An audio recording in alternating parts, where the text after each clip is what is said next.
All right. So the first step in understanding people and preparing yourself as a copywriter to help people is you have to pick who you're reaching out to and who you're helping in the first place.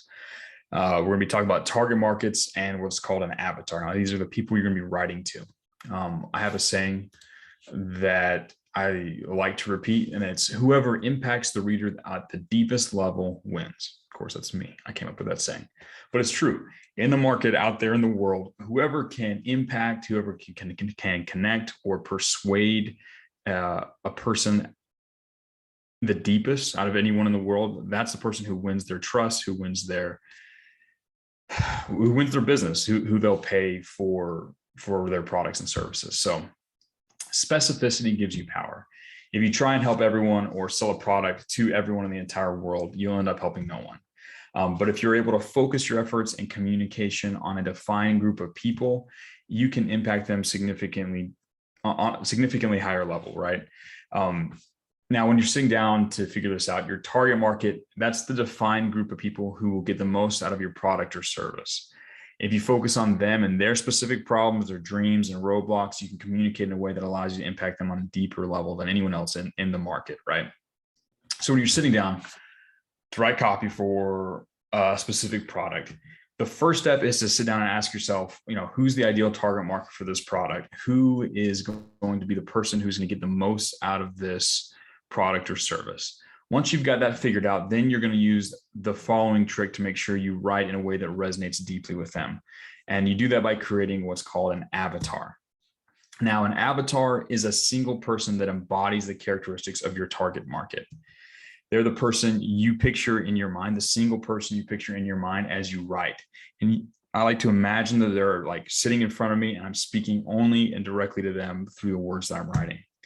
So for example, let's run through this process. Let's say that the target market for the copywriting campus is 19 to 25-year-old men who are hungry to get wealthy and live free from the matrix. That's a really basic level. I'd get a little more defined my target market, but let's say that's the target market, right? Let's say.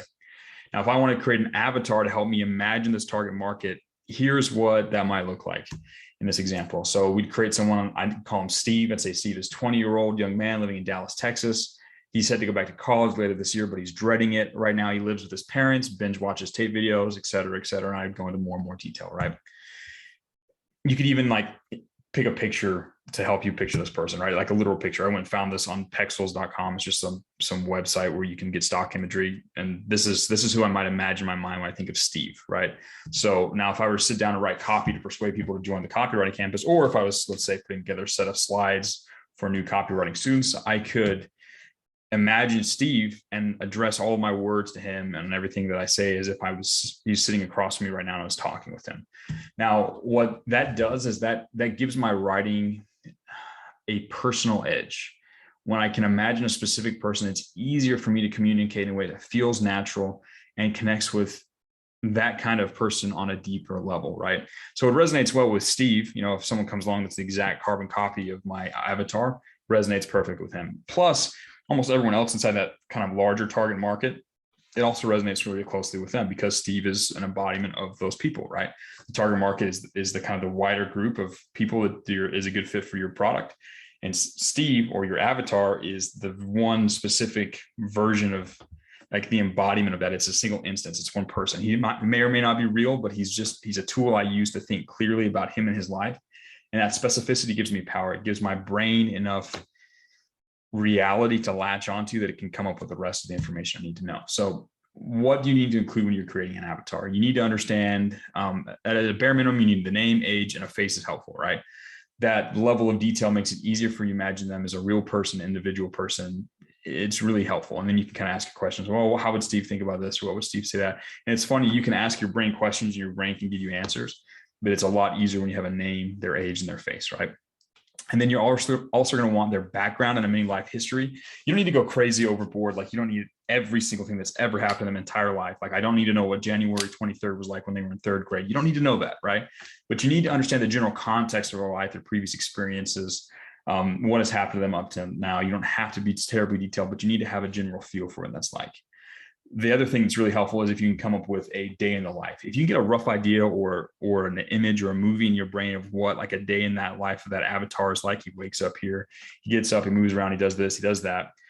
goes here, he dreads looking at that, he's excited for this, he sits there, he watches this video. If you can create a rough day in the life, that gives you a lot of rich context to draw from when you're working with him to help him change. The other thing you need to realize, you need to pay attention to, is you need to see if you can identify what are his values. Like, what do they believe in is most important? What do they believe in? What do they believe is most important? What do they despise? It's extremely important.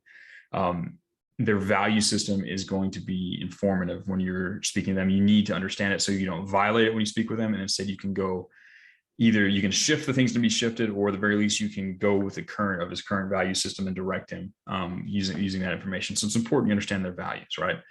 The other thing you need to understand is what outside forces are acting on his life. So most people have, in many cases, mistaken belief that outside forces control their lives, right?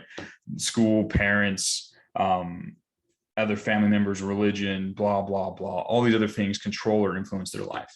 Now, you need to understand if your avatar has placed undue power on these outside sources, because that's going to be important. You can either use them as a source of blame, or as something, it's a fact you're going to need to adjust. If they really, really value the opinion of their parents, you might be able to change the way that their parents perceive them and use that as an indicator, or a sort of a carrot that you dangle in front of them. Hey, do this and your parents will be so proud. Rough example, but you need to understand the outside forces. That's an important part of like the terrain of that person, right? So these are 5 things. There's a lot more you can include.